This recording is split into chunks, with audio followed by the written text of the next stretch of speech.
Part 1. The Obscure Child. Chapter 1. Marketplace.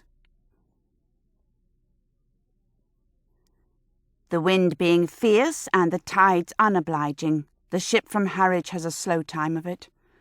Timbers creak, sails snap as the vessel lurches up the brown river to the quay. It arrives later than expected, the bright finish to a cloudy afternoon. The travellers clamber out, eager for water to freshen their mouths. Among them are a strict-stemmed woman and 2 daughters. The woman is bad-tempered because she's terrified.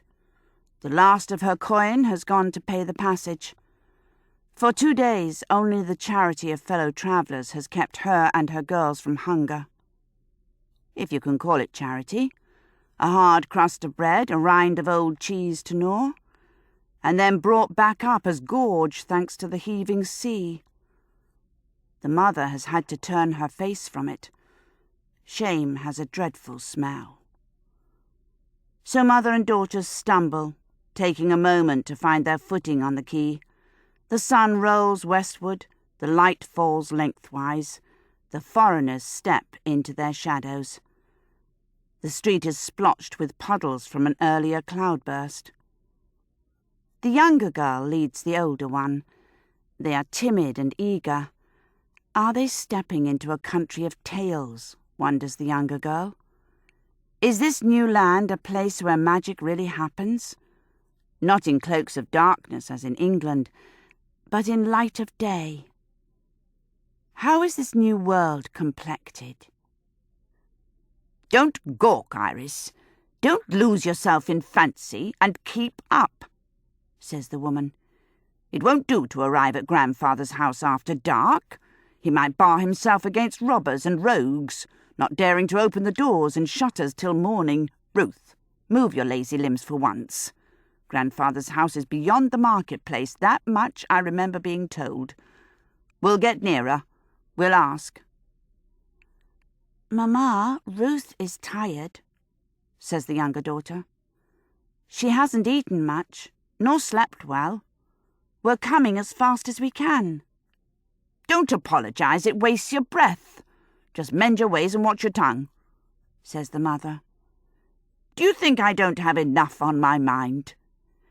"Yes, of course," agrees the younger daughter by rote.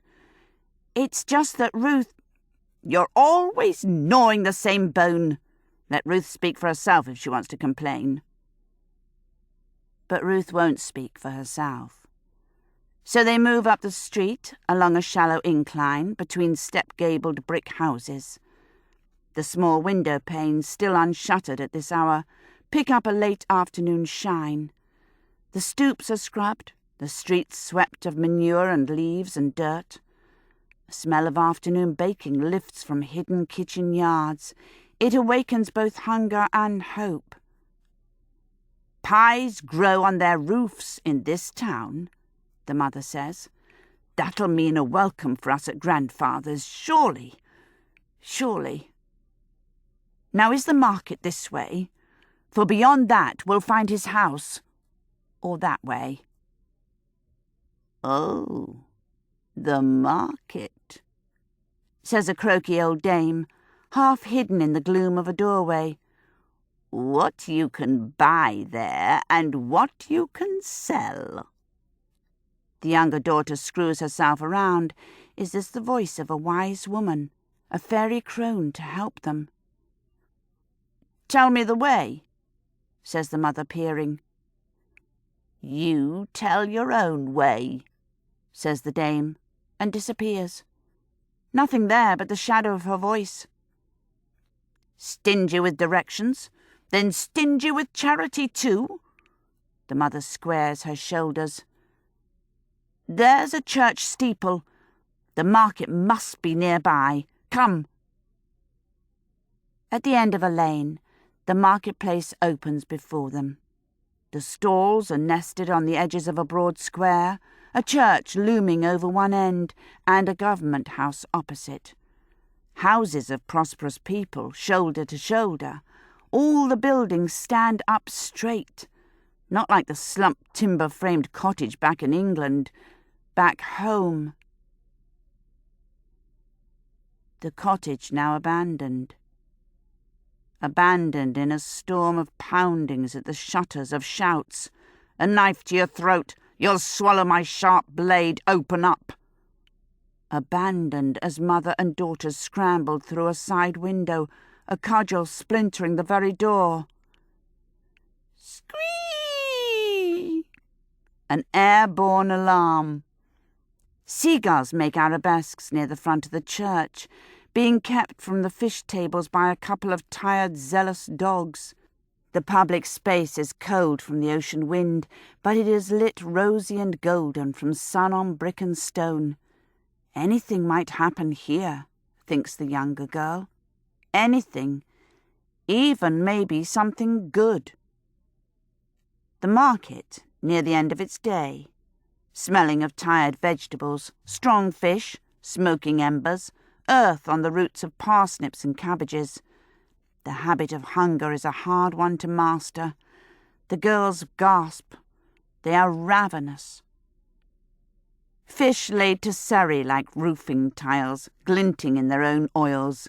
Gourds and marrows. Apples golden, red, green. Tumbles of grapes, some already jellying in their split skins. Cheeses coated with bone-hard wax or caught in webbing and dripping whitely.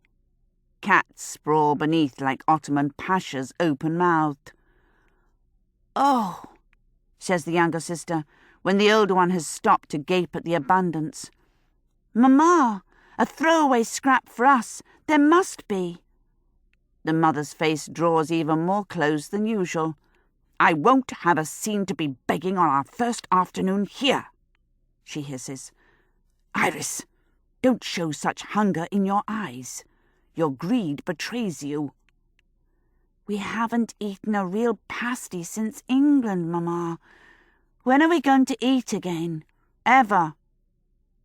"We saw few gestures of charity for us there, and I won't ask for charity here," says the mother. "We are gone from England, Iris. Escaped with our lives. You're hungry? Eat the air, drink the light. Food will follow. Hold your chin high and keep your pride."